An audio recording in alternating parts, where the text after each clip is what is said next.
Don't be fooled with the dry and warm weather that we've been seeing here in San Diego. Other parts of the country working through that winter storm and now causing a lot of trouble here locally. So even though it's warm here, a storm in other parts of the country causing chaos at the San Diego International Airport. Thanks for joining us here at 6 a.m. I'm Evan Narani in for Eric Connert. And I'm Neda Irampour. Yeah, get this, nearly 200 flights canceled on Christmas Day, more than 150 delayed. That's here. And Southwest Airlines seems to have the biggest mess on its hands. I mean, look at just that luggage alone, that nightmare of trying to get that back to the proper owners. CBS 8's Anna Laurel joining us live at the airport. Anna, you're inside.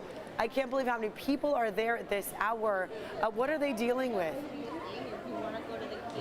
Neda, the stories that I'm hearing from people walking along this line, and I mean, your heart just goes out to people. This is the day after Christmas. Some of them that we've spoken to have been here since Saturday, all day yesterday. Okay, here's the latest this morning. So far, we're told 27 flights have been canceled in and out of San Diego International. 16 are delayed, but one woman I just spoke with said she was delayed 12 hours yesterday, and then finally they canceled her flight last night. So just because it's saying delayed this morning, that could change and end up getting canceled by the end of the day. So make sure you check your airline app before you even come to the airport. People so frustrated, they took their complaints to Twitter. One person said, "I've been to hell and it's Terminal 1 at the San Diego airport on Christmas Day." Another said, "Was stuck in San Diego airport for 10 hours when my flight was finally canceled." And hey, Southwest, any update on where everyone's bags are at the San Diego airport? We saw those tweets last night, so we came down here to talk to people. Listen to what they were dealing with. We arrived here at 3 o'clock approximately. Our flight was supposed to leave at 7. It just got officially canceled. We're waiting to find our luggage. We found one of 4 pieces so far, and we're being told that the rebook's going to be for the 29th. So we may be stuck in San Diego a few days. I'm supposed to be flying out of Southwest Airlines tonight, but I've been here since yesterday at 4 o'clock in the afternoon trying to get out. Okay, so that's the kind of story we've been hearing all morning. Okay, so the ticket, you see the ticket counters down there, Southwest. This line starts way down there. They've pretty much got every ticket counter. When I say pretty much, I think all but one ticket counter has somebody standing there working, trying to get these people through. And then look how long the line goes. And it's been like this since we rolled up about 4:45 this morning. But Miguel, let's show people what the luggage looks like right now, because that's the also, I mean, this is a wasteland of luggage because so many flights were canceled, delayed. Yesterday, people went home last night, coming back. Seemed like there was some kind of confusion. That's what we were hearing from people also who were here yesterday, saying that they were told their flight was canceled, but then they took off. So I'm not sure what the situation is with this luggage or whose it is, how it's going to get to where it's supposed to go. Again, this morning, if you are supposed to fly out, Southwest or any airline, make sure you download that app, see what the situation is with your flight before you even come here, because things are just at a standstill because all that traffic in the middle of the country and out east, that has just created a ripple effect of a problem here in San Diego. So, I mean, we had fog on Friday, but people were telling us their flights in and out of Texas or in and out of the middle of the country, those were getting canceled yesterday. So that's canceled here today. So we're live here at the San Diego International Airport. We're going to keep checking on things, talking to people and updating you. But again, just check your app before you come down here. Don't just come down here. You may not get out. Okay? Guys, back to you.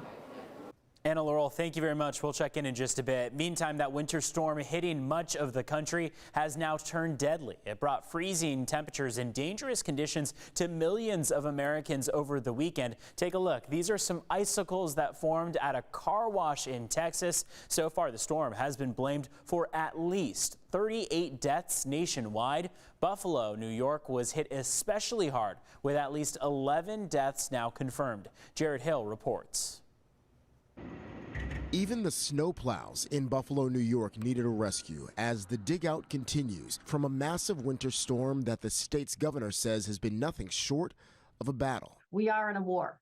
This is a war with Mother Nature. Hundreds of thousands of Americans experienced power outages at some point over the weekend, from Maine to Washington state, where there were also reports of possible vandalism at multiple substations in Graham. If I had to talk to those people, I'd just say, come on, it's Christmas. Why are you going to do that to people? The frigid temperatures also caused major disruptions across the South. Burst water pipes brought a wet Christmas for Georgia repair crews and led to a boil water advisory in parts of Mississippi. We're getting ready to order DoorDash because we can't cook, we can't wash our dishes, can't do any of that to be able to even have a small feast. In El Paso, Texas, public buses were provided to give migrants a warm alternative to sleeping on the streets.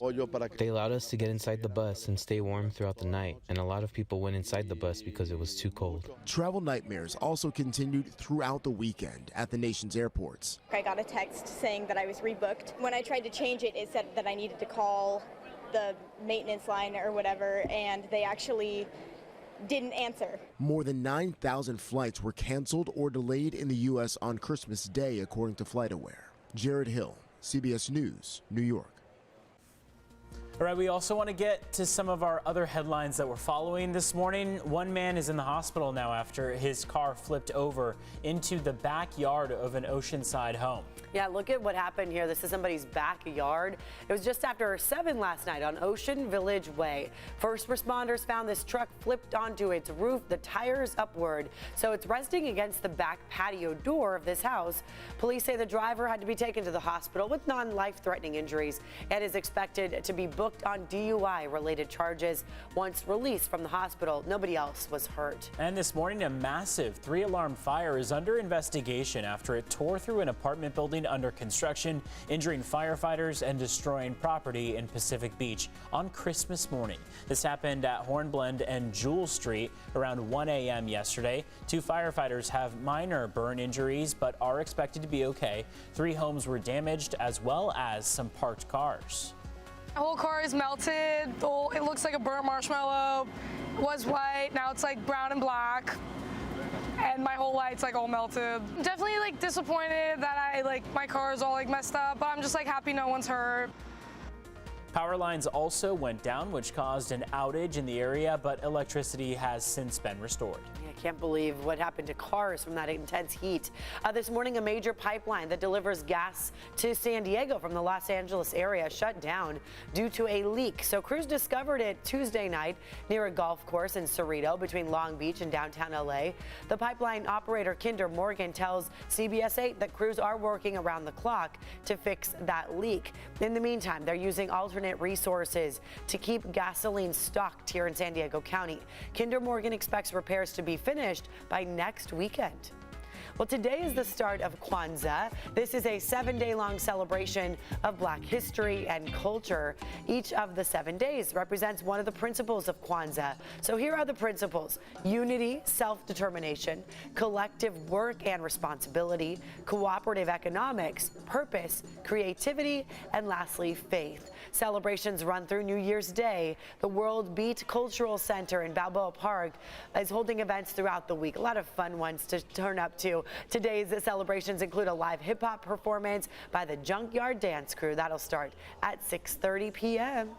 It's going to be a lot of dancing going on because, of course, our weather, something that gets people outside and excited and happy. I know. We were saying, like, dare the people who have flights scheduled for today. Just skip it as a whole. But you, of course, have to consider if your flight actually does take place. But, hey, like Anna Laurel said, a lot of people are stuck now in San Diego. Could be for several days. We hope that you can at least enjoy the warm weather that we have here, whereas other parts of the country, sub-freezing, sub-zero in the Dakotas. We are working toward 80 degrees this afternoon for our inland valleys. Along the coastline, mid-70s. It looks like we'll cool a few degrees compared to yesterday along the coast. Downtown San Diego made it to 80 degrees for that forecast high yesterday, and we've seen a lot of sunshine. We're going to see more sunshine on hand today. Ridge of high pressure slowly breaking down and going to deliver us some wet weather by the middle of the week, late Tuesday into early Wednesday. Current temperatures walking out the door, 40s and 50s, even a few low 60s out out there for Del Mar, for example, at 60 degrees, Fallbrook at 61, Oceanside at 57 degrees, and we've got Escondido at 45. So where do these temperatures go? Well, we're going to start to see a pretty dramatic drop in temperatures as this atmospheric river arrives, already bringing some wet weather up toward Washington and Oregon and even Northern California, usually setting the stage when we see that wet weather coming through Northern California for what could be a southerly transition from there, and that's what we're going to pick up on. Late Tuesday into Wednesday, we'll see the rain come to fruition. We're expecting about 3/4 of an inch. That's on average, depending on where you are. But more dramatically, we're going to see that drop in temperatures daily from the 80s to the 60s Tuesday to the 50s Wednesday. That's about a 20-degree departure in just a matter of 48 hours for those afternoon high temperatures. Overnight lows are going to cool down as well. We'll talk in just a bit about those more dramatic changes coming up when we look at our totals overall and all of that mess. Okay, so let's take a look at how traffic is shaping up this morning. So far, things have been very quiet on the roads. We haven't seen any major crashes or collisions. We'll check in on our drive times this morning and see what they look like. And so far, it looks like we are pretty much smooth sailing across most of San Diego County to start off the day. You see how right now we are in the green there for the 5 southbound, the 78 westbound, and the 52 westbound. We'll keep you up to date if we see any changes. You can also check in at cbs8.com/traffic.